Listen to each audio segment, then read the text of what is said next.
Hello friends, I am Dr. Bhandare SJ, Principal Rajasri Putra Bhagwantrao Mahavidyalaya, Yaund.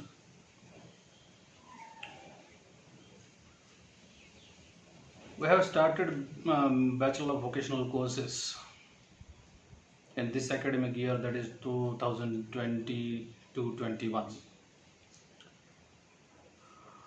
There is degree course in horticulture science and technology, there is a diploma course in sugar technology and a certificate course in library automation and networking. But English is also there. English compulsory is also there. I have posted some videos on Google Classroom.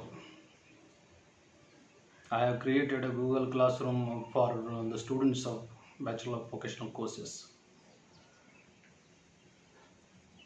You can visit Google Classroom and listen all this video regarding your English syllabus and some topics on units. As per the prescribed syllabus, horticulture science and technology, business communication is the title of English subject, and there are 4 modules including vocabulary development and sentence formation.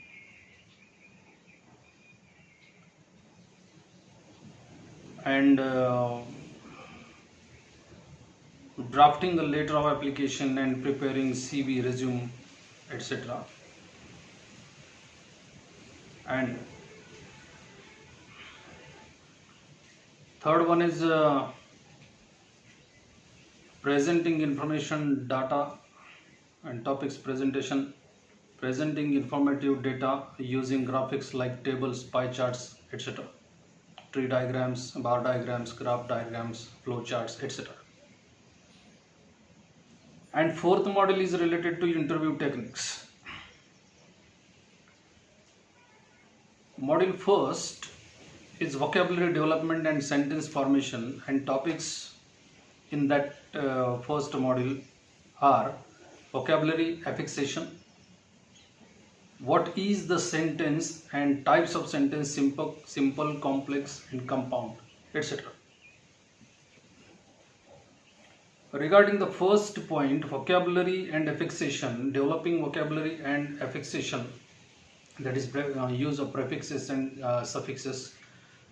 So all the information and all the lectures regarding vocabulary development and affixation I have posted on Google Classroom. Please visit the site or visit the Google Classroom created for you and enjoy the lectures on the particular topic, vocabulary development, that is vocabulary and affixation. Actually, these lectures are specifically created by me for the students of BSc Part 3rd and BSc Part 1st.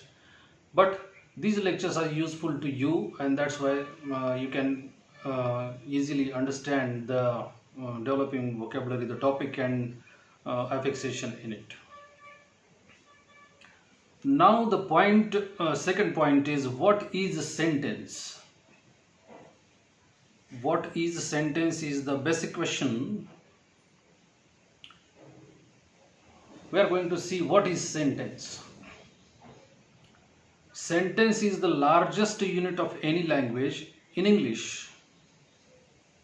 Largest unit of any language, from the beginning to the full stop. Whatever there may be in any language, that is called sentence. And in English, it begins with a capital letter. It begins with a capital letter.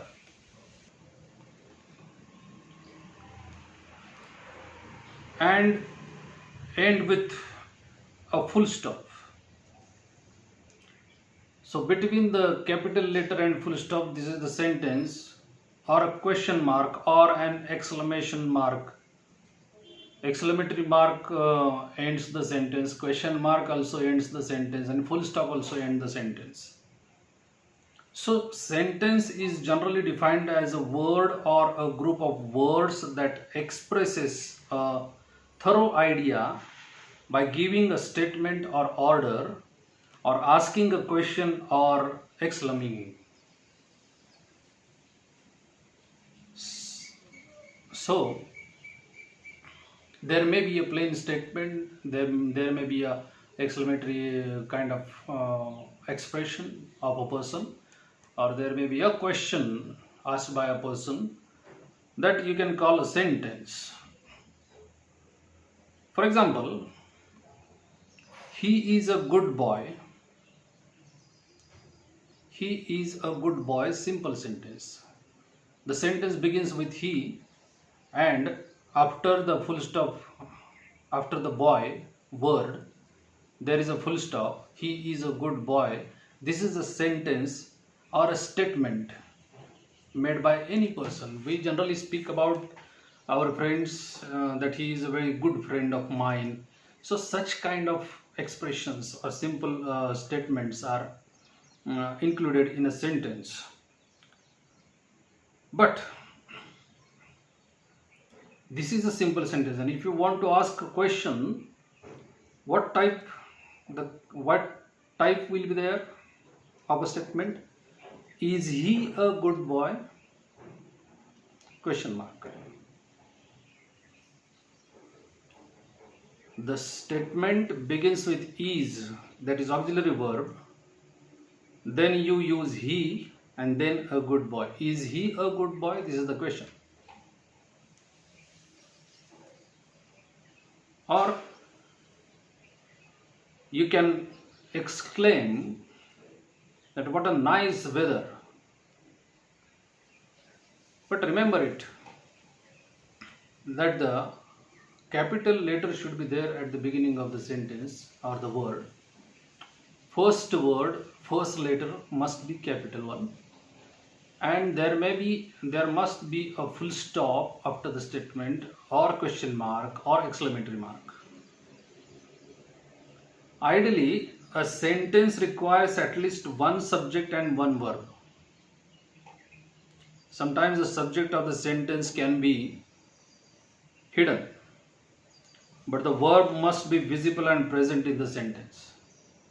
Unless and until verb is there, you cannot say that this is a sentence. Verb is called the heart of the sentence.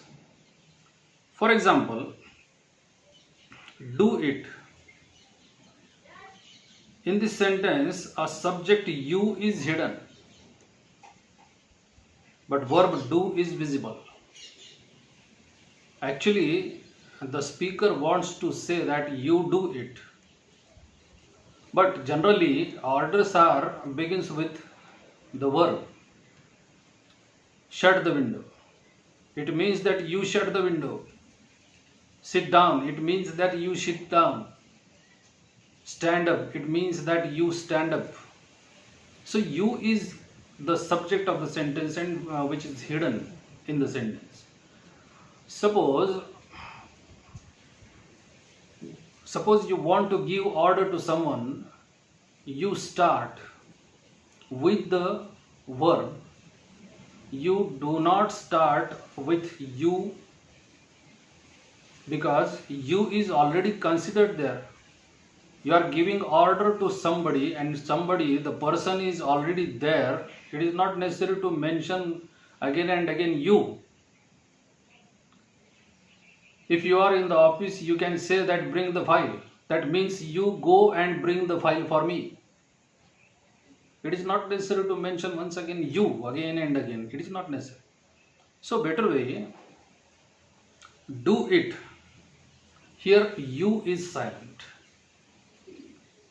A sentence is a group of words. Once again, try to understand that sentence is a group of words usually containing a verb that expresses a thought in the form of a statement, question, instruction, or exclamation, and starts with the capital letter when written.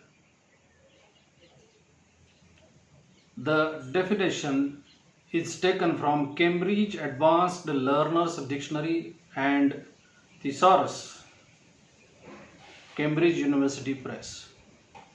So you should remember the definition of the sentence also.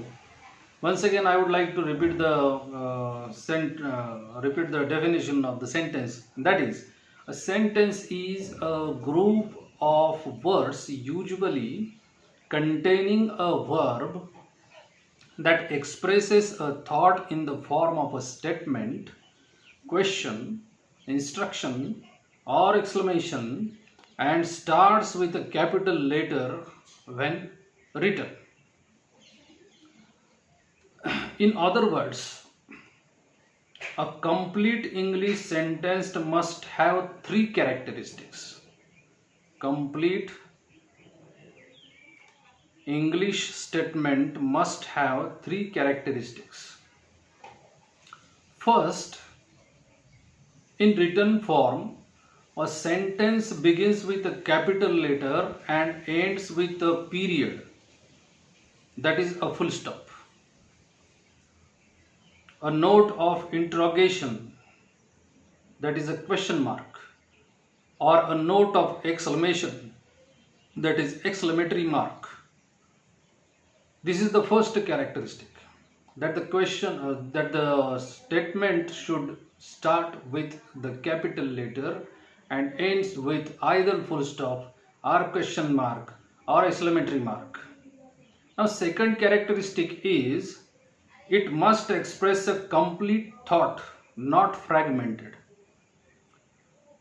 You must remember that the statement should express the complete thought, not fragmented, not limited, not ambiguous.